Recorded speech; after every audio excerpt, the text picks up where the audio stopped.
स्वागत है दोस्तों आप लोगों का क्लास ऑक्साइड में। प्रेमचंद्र के फटे जूते क्लास 9 हिंदी एक्सप्लेनेशन लेकर के आ चुका हूं। यह आपको क्षितिज बुक चैप्टर 6 में दिया गया है और इसके जो रचनाकार है वह है हरिशंकर परसाई। इस रचना के माध्यम से हम लोग क्या देखने वाले हैं, तो रचना के माध्यम से ये एक निबंध है और इसके माध्यम से परसाई जी क्या बताते हैं, तो प्रेमचंद्र के जो व्यक्तित्व है उनके बारे में बताते हैं। जो प्रेमचंद्र का जो व्यक्तित्व है वो कितना सादा है, कितना साधारण सा व्यक्तित्व था उनका। इतने महान कथाकार होते हुए भी वो बहुत ही साधारण रूप से आम आदमी की तरह रहते थे। देखने में कभी नहीं लगेगा कि वह एक बहुत ही कथा सम्राट थे। आपको बता दूं, प्रेमचंद्र जो है वो साहित्य के इतिहास में बहुत ही बड़े नाम है, बहुत बड़ी हस्ती है और बहुत सारी ऐसी रचनाएं, कहानी और जो साहित्य है उन्होंने लिखे हैं, नॉवेल्स लिखे हैं जो कि बहुत ही विश्व विख्यात है। जैसे कि गोदान हो गया, कर्मभूमि हो गया, रंगभूमि हो गया और निर्मला हो गया। इस तरह की जो रचनाएं हैं वो इनकी रचनाएं हैं। आप पढ़े होंगे, कफन नाम की कहानी पढ़े होंगे, मंत्र कहानी पढ़े होंगे, नशा कहानी पढ़े होंगे। ये प्रेमचंद्र जी द्वारा लिखा हुआ बहुत ही बेहतरीन कहानियां हैं और उसी के व्यक्तित्व के बारे में यहाँ परसाई जी बात करते हैं। और साथ ही साथ इतना तो उनके बारे में, उनके व्यक्तित्व के बारे में तो बताते ही हैं, उसके अलावा भी यहाँ पे परसाई जी क्या कर रहे हैं, तो सामाजिक दृष्टिकोण के बारे में बात करते हैं। सामाजिक दृष्टिकोण कैसा है, दिखावे की जो प्रवृत्तियां आजकल मनुष्य में आ चुकी है उस पर कड़ा व्यंग करने का प्रयास यहाँ पे परसाई जी किए हैं और उसी सब को देखेंगे। स्टार्ट करते हैं हमारा जो निबंध है उसको। तो निबंध की जो शुरुआत होता है उसमें ही परसाई जी क्या कर रहे हैं, तो प्रेमचंद्र के एक फोटो लेकर के वो क्या कर रहे हैं, देख रहे हैं, जिसमें प्रेमचंद्र क्या कर रहे हैं, अपने पत्नी के साथ फोटो खिंचवा रहे थे। और ये फोटो देखते हुए ही परसाई जी कहते हैं कि प्रेमचंद्र अपने सिर पर मोटे कपड़े की टोपी पहने हुए हैं, कुर्ता पहने हुए हैं और धोती पहने हुए हैं।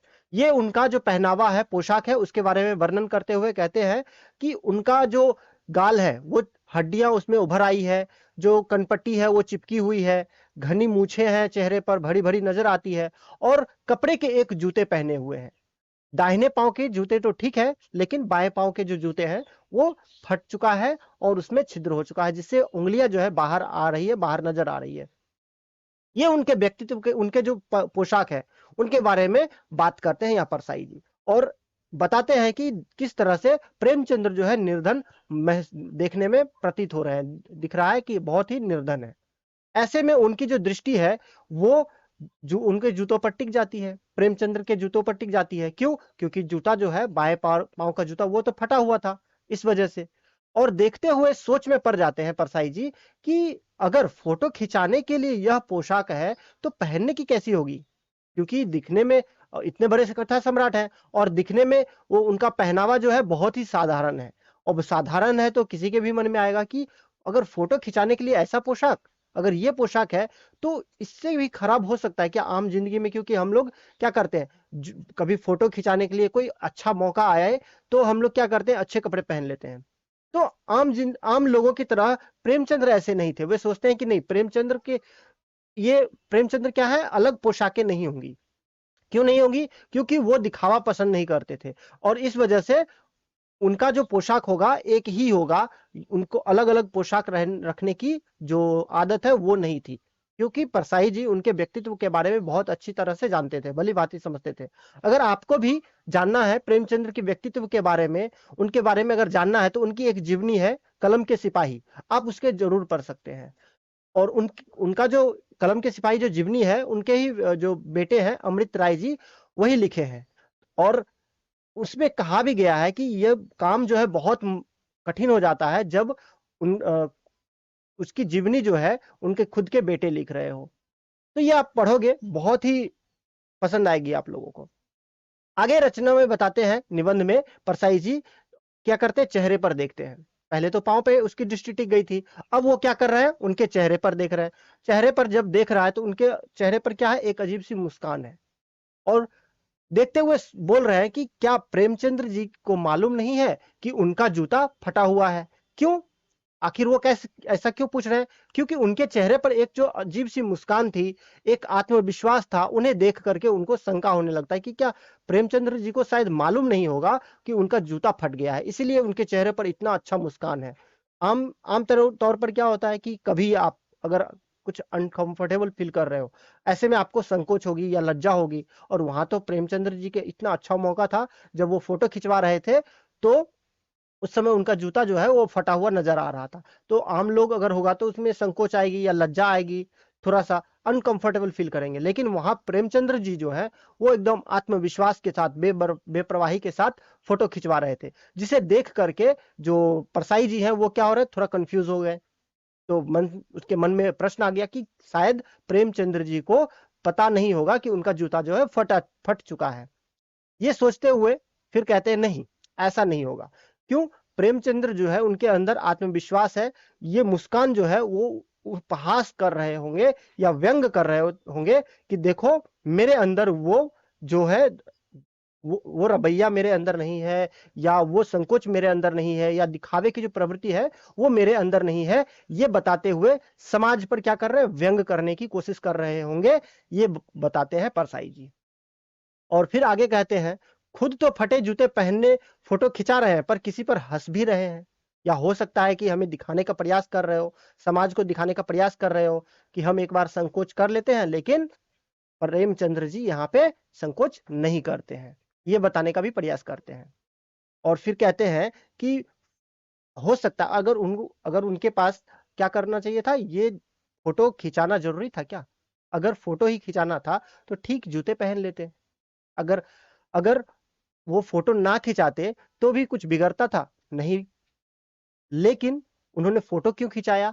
तो हो सकता है उनकी पत्नी ने उनसे आग्रह किया हो, इस वजह से वो चलो फोटो खिंचवा लेते हैं करके बैठ गए होंगे। तो ये सभी चीजें हैं, परसाई जी हमसे शेयर कर रहे हैं और बता रहे हैं। ये सभी चीजें से हम लोग को क्या सीख मिल रही है, क्या चीज हम समझ रहे हैं कि उनके जो व्यक्तित्व है कितना सादा है। वो किसी चीज की परवाह नहीं करते थे, जो समाज है वो क्या कहेंगे इसकी परवाह नहीं करते थे। और जीवन का तो यही रहस्य है कि हमें किसी की परवाह नहीं करना है। हम अगर सही हैं तो हमें किसी की परवाह क्यों करना है। फिर कहते हैं परसाई जी, प्रेमचंद्र जी शायद फोटो के महत्व को नहीं समझते थे। अगर फोटो के महत्व को समझते, क्यों? क्योंकि अगर आम मौकों पर क्या होता है, खास मौकों पर हम फोटो खिंचाते हैं तो अच्छे से हम लोग क्या करते हैं, कपड़े पहनते हैं, बन ठन के आते हैं और आने के बाद हम लोग फोटो खिंचाते हैं। लेकिन ऐसा यहाँ पे नहीं हो रहा है। प्रेमचंद्र जी क्या कर रहे हैं, तो वो एकदम जो आम जिंदगी में रहते हैं उसी जिंदगी के पोशाक पहन करके आम जिंदगी में ही जैसे है वैसे का वैसे ही फोटो खिंचवा रहे हैं।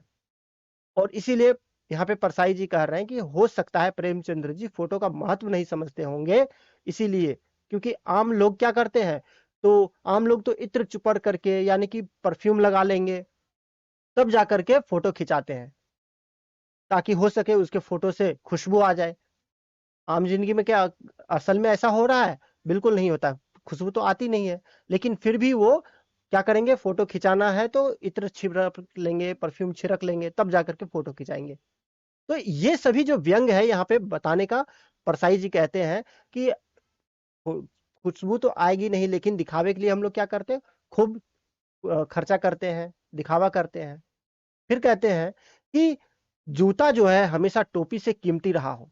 अब यहाँ पे एक और बात बताते हैं कि जो लोग क्या करते हैं, कोई टोपी पहनते हैं, कोई जूता पहनते हैं, लेकिन जूता को सबसे ज्यादा महत्व दिया जाता है।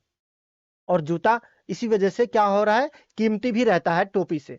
अब टोपी जो है वो तो शान है, सर की शान है, लेकिन जूता वो इज्जत बचाती है, ऐसा सोच रहे हैं। तो इस वजह से क्या हुआ, जूता भी महंगी हो गई है। जबकि टोपियां जो है बहुत ही एक जूते के बदले 25 से टोपियां जो है वो आ जाएगी, ऐसा परसाई जी कहते हैं।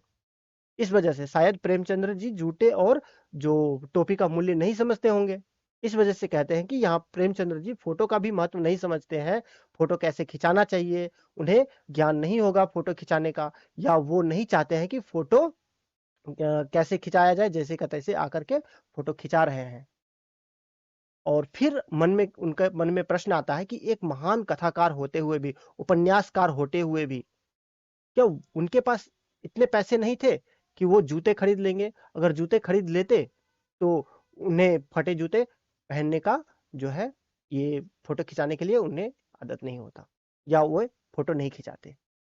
लेकिन फिर सोचते हैं कि नहीं, वो महान कथाकार जरूर थे, मगर फोटो में जूता फटा हुआ जरूर है, लेकिन वो क्या करते थे, बेबाकी से अपना काम करते थे।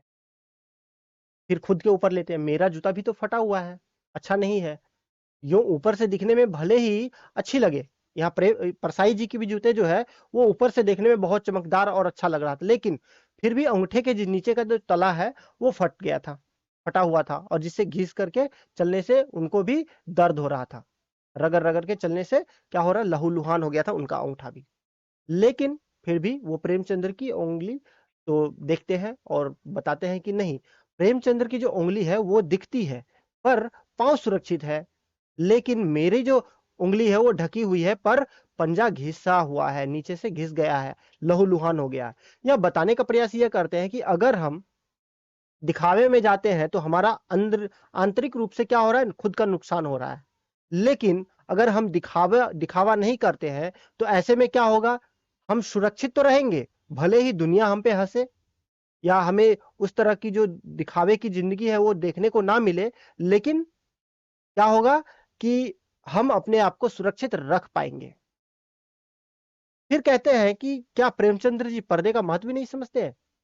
पर्दा तो होना चाहिए, पर्दे पर तो लोग कुर्बान हो जाते हैं, यानी कि अपना इज्जत बचाने के लिए, अपना इज्जत ढकने के लिए, कोई हमें कुछ कह ना दे या कोई हमारा मजाक ना उड़ाए, हंसी ना उड़ाए, ऐसे में हम लोग क्या करते हैं, पर्दे को ज्यादा महत्व देते हैं, जिससे कि हमारी जो कमियां हैं वो ढक जाए। लेकिन यहाँ पे जो प्रेमचंद्र जी है वैसा करते नहीं है। फोटो तो जिंदगी भर इस तरह नहीं खिंचाऊं कि भले ही जीवनी जो है बिना फोटो के ही छाप दिया जाए। परसाई जी बोलते हैं कि भले ही हो सके हमें अपने इज्जत बचाने के लिए भले ही फोटो नहीं खिंचाने पड़े, तो लेकिन हम फोटो नहीं खिंचाएंगे। हो सकता है कि हमारी जो जीवनी है वो बिना फोटो के ही छाप दे। अगर फोटो नहीं होगा तो क्या जीवनी नहीं छपेगी? बिल्कुल छपेगी, लोग फिर भी पढ़ेंगे। लेकिन फटे हुए जूते के साथ मुझे फोटो नहीं खिंचाना है, जिंदगी भर नहीं खिंचाना है। लेकिन प्रेमचंद्र की यह व्यंग परसाई जी क्या करता है, परसाई जी की हौसला तोड़ देता है। जो मुस्कान है प्रेमचंद्र की, जो उसके चेहरे पर जो हंसी है, जो आत्मविश्वास है, उससे यहाँ पे परसाई जी क्या हो रहा है, पस्त हो जाते हैं, हार जाते हैं, हार मान जाते हैं, क्योंकि उनका जो व्यंग है उनके दिल पर चोट करता है। आखिर वो मुस्कान में इसका मतलब क्या था? आखिर ऐसा क्या चीज मुस्कान था जो परसाई जी को समझ में नहीं आ रहा था? तो कहते हैं कि क्या होड़ी का गुदान हो गया है इसलिए हंस रहे हो, या पूस की रात में नील गाय हकलू का जो खेत है वो चर गई, या फिर सुजान भगत का लड़का मर गया है क्योंकि डॉक्टर साहब क्लब छोड़ करके नहीं आ सकते थे, वो खेलने चले गए इस वजह से, या माधो औरत के कफन की जो चंदे की पैसा था उससे माधो और उसके पिताजी ने दारू पी गया था, इस वजह से हंस रहे हो। ये वही मुस्कान मालूम होता है, ऐसा लग रहा है परसाई जी को। लेकिन फिर भी परसाई जी की जो नजर है वो प्रेमचंद्र के जूते से नहीं हट रहा है, इतना होने के बावजूद उसका मन में, उनके मन में, परसाई जी के मन में बार बार एक बात कौंध रही है, बार बार एक बार उसके मन में आ रहा है, प्रश्न उठ रहा है कि ये आखिर जूता फटा तो फटा कैसे? क्या बहुत चक्कर लगाए हैं इस वजह से जूता फट गया है? ये हो सकता है कि वो घुमक्कर प्रवृत्ति के होंगे, चारों तरफ घूमते होंगे, इस वजह से जूता जो है वो फट गया है। फिर लेकिन वो सोचते हैं कि नहीं, अगर अगर वो ज्यादा घूमते तो जूता तो फटता नहीं, घिस जाता था, क्योंकि अगर घूमने से ज्यादा घूमेंगे तो क्या होगा, उससे नीचे से घिस जाएगा। कुंभन दास का जूता भी तो फतेहपुर सिकरी जाने आने में क्या हो गया था, उदाहरण के लिए बोलते हैं कि कुंभन दास का भी तो जूता था, वो भी चारों बगल आने जाने में लगे रहते थे, जिस वजह से उसका जूता भी क्या हो गया, घिस गया था। अब चलने से जूता घिसता है, फटता नहीं है, ये बोल रहे हैं कि ज्यादा अगर आप लोग भी कहीं चलते रहोगे तो आपका जूता जो है वो नीचे से घिसेगा, ना कि ऊपर से फट जाएगा। लेकिन प्रेमचंद्र का जूता क्या हुआ, बाएं पैर का अंगूठा वाला जो हिस्सा है, पोर्शन, वहां से फट गया था। तो फिर सोचते हैं कि कैसे, अगर आखिर ये जूता फटा कैसे? तो फिर कहते हैं कि शायद हो सकता है प्रेमचंद्र जी किसी सख्त चीज को ठोकर मार करके आगे बढ़े हो, यानी कि उनके रास्ते में जो चीज भी आए थे या उनके जीवन में जो भी मुसीबत आया था, वो हालातों से समझौता नहीं किए और उसको ठोकर मार के निकल गए, उनको सामने से हटाते हुए निकल गए। लेकिन हो सकता था प्रेम परसाई जी कहते हैं कि हो सकता था उसको बगल से निकल जाना चाहिए था, हालातों से समझौता कर लेना चाहिए था, लेकिन उन्होंने हालातों से कभी भी समझौता नहीं किया। वे जो भी उनके सामने में कमजोरियां आई या जो भी उनके सामने में परेशानियां आई, उन्होंने उसे ठोकर मार के हटा दिया, लेकिन खुद से समझौता नहीं किया। और इसी वजह से कहते हैं कि हो सकता है वो नेम धर्म में पड़ गया हो, अपने नाम बचाए रखने के लिए वो क्या किए, वो सीधा चलते रहे, जो भी उनके सामने आए उनको ठोकर मार के चलते रहे, हालत से समझौता नहीं किया, नेम धर्म के बीच में पड़ गया। इस वजह से होरी जिस तरह से नेम धर्म में पड़ गया था, उसी तरह से प्रेमचंद्र भी नेम धर्म में पड़ गए। और होरी तो क्या है, उनकी तो कमजोरी थी, इस वजह से नेम धर्म में पड़ी। लेकिन प्रेमचंद्र जी किस कमजोरी में, वो तो मुक्त थे, वो इन सभी चीजों में पड़े नहीं रहते थे, वो खुद को खुला हुआ महसूस करते थे, बेबाकी से सब कुछ लिखते थे, समाज में जो भी बुराइयां हैं उनके बारे में लिखते थे, तो वो किसी भी चीज में बंधन में नहीं थे, बंधन से मुक्त थे। फिर आखिर ऐसा कैसे हो गया? आखिर उनकी जो उंगली है किस तरफ इशारा कर रही है, कहते हैं, तो कहते हैं कि हो सकता है वो हम मेरे तरफ इशारा कर रही हो, और मेरे तरफ जब इशारा कर रही है, पांव की उंगली अगर किसी की तरफ इशारा कर रही है, तो मुझे घृणा महसूस हो रही है, घृणित मुझे लग रहा है, ऐसा लग रहा है। फिर वो कहते हैं कि नहीं, ये जो इशारा है मेरे तरफ किस क्यों हो रहा है? प्रेमचंद्र की जो उंगली है, ये मेरे तरफ इशारा किसी व्यंग के साथ कर रहे हैं या नहीं, मालूम नहीं हो रहा है। तो यहाँ पर परसाई जी क्या कर रहे हैं, तरह तरह से लेकर के उसके जूते कैसे फटे, वो समाज के किस वर्ग की तरफ इशारा कर रहे हैं, ये सोचते जाते हैं, और सोचते हुए कहते हैं कि नहीं, परसाई जी की जो उंगली ढकने की चिंता में है, वो क्या कर रहे हैं, तो अपने तलवों का नाश नहीं किए, बचा लिए। लेकिन मैंने क्या किया, परसाई जी ने क्या किया कि चलने में अपने पांव को नुकसान कर लिए, लेकिन क्या हुआ, खुद लहूलुहान हो गए, लेकिन वो अपना जो इज्जत है वो ढकने में कामयाब रहे। लेकिन फिर कहते हैं कि नहीं, मैं तो लहूलुहान हो करके अपने पांव को बचा करके रख लिया, लेकिन परसाई यहाँ पे प्रेमचंद्र जी क्या किए, तो प्रेमचंद्र जी भले ही उनकी उंगली दिख रहा है, लेकिन वो कभी भी लहूलुहान नहीं हुए, यानी कि समाज से भले ही उन्होंने समझौता नहीं किया हो, लेकिन वो अपने आपको बचाए रखने में, यानी कि अपने नाम को बचाए रखने में कामयाब हुए हैं। फिर लास्ट में अंत में कहते हैं परसाई जी कि मैं समझता हूँ आपके जो फटे जूते की बात मैं समझता हूँ, आपकी जो चेहरे की जो मुस्कान है वो भी मैं समझता हूँ, उस उंगली की जो इशारा है वो भी मैं समझता हूँ, ये जो व्यंग है, मुस्कान है, मैं इसे समझता हूँ। और ऐसा करते हुए परसाई जी निबंध समाप्त करते हैं। तो आई होप आप लोगों को समझ आया होगा। तो मिलते हैं अगले वीडियो में क्वेश्चन आंसर के साथ, तब तक के लिए धन्यवाद।